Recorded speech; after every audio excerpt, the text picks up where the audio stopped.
Hey, what is going on, guys? It is episode 15 of the Ep15 Beginner Guide, free to play 2023. So it is Thursday today, so we just had the update happen. So I'm just going to go straight into the summoning section and show you guys that this is out today. Obviously, if you're watching this in the future, like multiple weeks into the future, this won't be here anymore. This is available from today until June 28th. Summer break, God, I don't know how to stop that animation from happening. Summer break Charlotte is actually pretty good. I just, in general, I hate what they did with the summoning stuff in here. Like, I'll get back to Charlotte. Like, I can't even tell what is happening here half the time.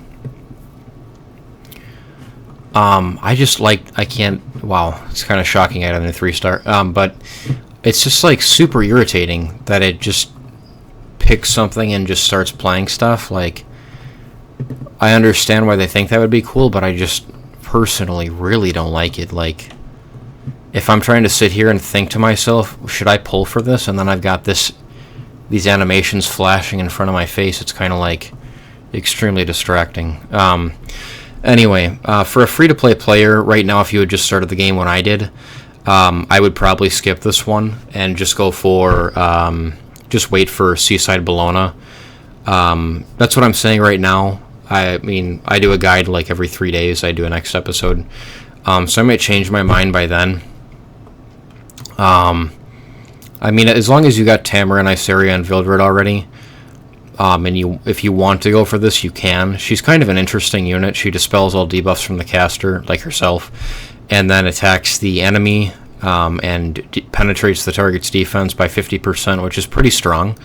Then increases the speed of all allies.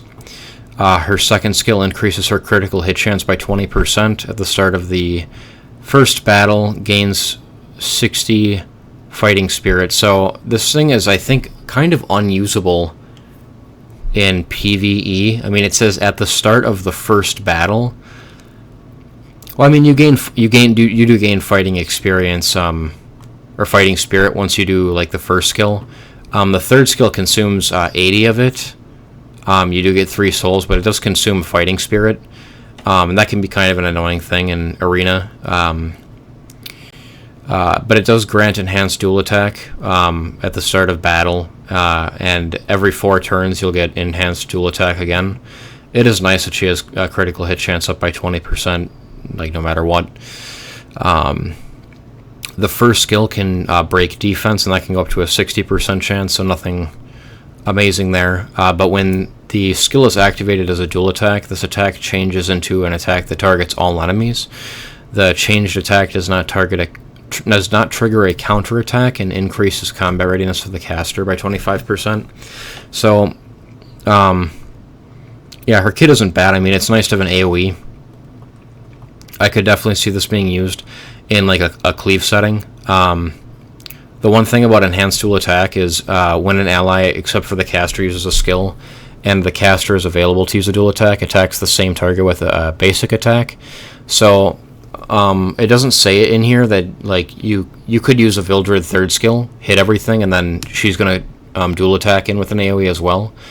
I would assume that would work because it doesn't say here that you have to use a basic skill on the ally that you're using to attack with. So as long as that's a thing, like you could definitely cleave pretty hard with this thing, I'd imagine.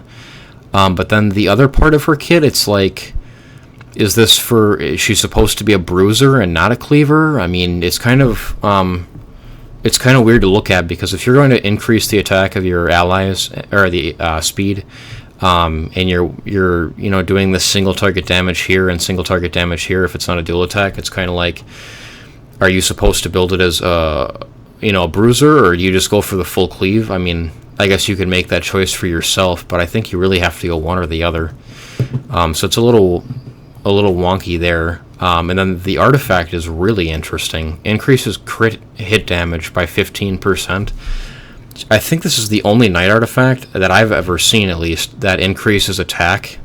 Like some sort of attack, or this crit damage here, but some sort of attack stat on an artifact. Like typically you're using knights to not cleave. and then when attacked, decreases damage suffered by 7%, or, well, if you get it maxed out, it's 30% crit damage and 14% decreased damage suffered. It's just, I don't know. God, I feel like you'd have to build it as a cleave unit, right? But then the majority of her kit really is telling you that she's a bruiser. So it's kind of a weird unit there. We do have a Moonlight Summon to do today. That's what I wanted to do in here as well.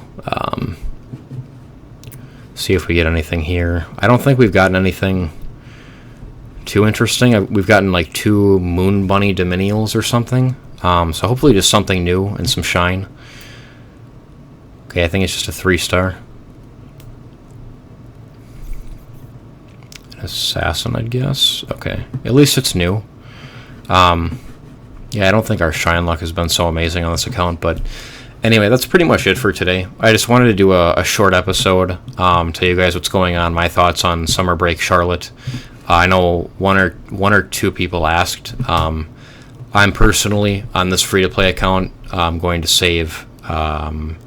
this is day 36, I think, or it's 36 or 39.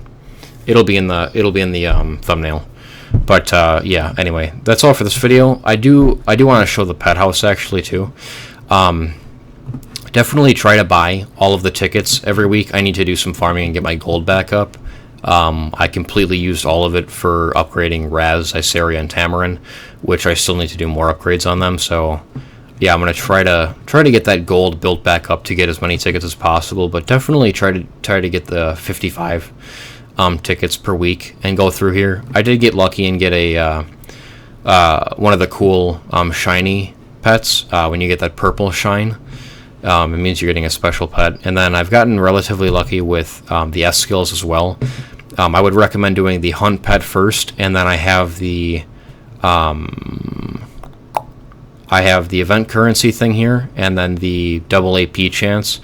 So I'm doing the adventure pet next. I haven't gotten the rare catalyst or the catalyst whatever skill yet. If I did have that, if I had that, I would definitely do the double AP chance and the catalyst chance and put those together, because you're going to be farming unrecorded history or just basic adventure, I would say, more than side stories. But you do a lot in side story, and it is nice to have that flat rate up. I did do a pet for the lobby as well, just to 3 stars. I'm not touching this thing until I completely get done the rune pet, the hunt pet, and the adventure pet. And then, speaking of the rune pet, I do have the epic and greater runes here. And then I've got a common one as well. So yeah, I've got the common one here as well. Another common one, more double AP. If you guys didn't know, you could just... say you take this B pet here and this D pet here and you synthesize them together. If you don't pick the skills that you want to have on them, it's a completely random chance to get any skill. So you could get an S skill that way as well, and get lucky that way. So that's there. For the lobby pets, I would recommend doing Equipment Enhance XP, Equipment Enhance Good Success Chance, and Equipment Enhance Great Success Chance. At the beginning of the game, you never really have enough gold, but at the end of the game, you should have more than enough gold in the middle and late game. So I would just do this first with the pet and not even worry about the cost reduction on the equipment enhancing. Some people will say get the equipment enhanced reduction, gold cost reduction, and then the equipment enhance XP, and then the equipment enhance great success chance. Some people think it's redundant to get the good and the great. I think it's good to have both. It's not like you're competing between getting a good success chance and a great success chance. You're just increasing getting one or the other over just a normal enhance. So I think both are great. So yeah, hopefully that made sense. But yeah, I'm gonna do the adventure pet up, and then I'm gonna take this one to 5 stars. I don't have the other S skill yet, but once you take a unit to 5 stars, you can pick all 3 S skills that you want and then put it up. And again, don't ever synthesize a pet. I'll show this as an example. Don't ever synthesize a pet where you don't have this maxed out. Always max this out, because it's going to take you a lot more material to get another 3-star here than it is to just wait and get the 40 pets you need to feed here to get this to 100%. Always do it at 100%, unless you are synthesizing a 1-star into a 1-star, because at that point it makes a lot more sense to just take the chance to fail, the 20% chance, and it's actually less expensive that way to do it that way. So yeah, anyway, that's my thing for pets, but yeah, that's all for this video, and I'll see everybody next time.